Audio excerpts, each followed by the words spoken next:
Hi everyone, welcome to my channel. I'm Sushmita. ఈరోజు సగ్గుబియ్యం పరమాన్నం ఎలా చేయాలో చూద్దాం. మీకు కనుక వీడియో నచ్చినట్టయితే లైక్ చేయండి, షేర్ చేయండి, నా ఛానల్ని సబ్స్క్రైబ్ చేయండి. మీరు కూడా ట్రై చేసి ఎలా ఉందో కామెంట్ చేయండి.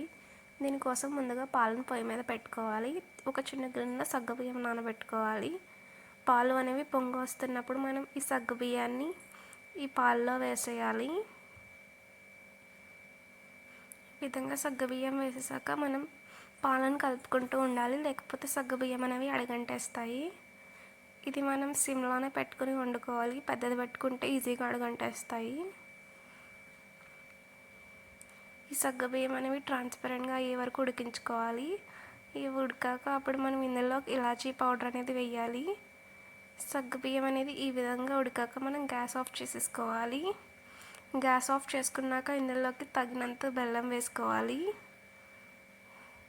దీన్ని బాగా కలుపుకుంటే ఎంతో రుచికరమైన సగ్గుబియ్య పరమాన్నం రెడీ అయిపోతుంది. మీరు కూడా ట్రై చేసి ఎలా ఉందో కామెంట్ చేయండి. Thank you for watching the video.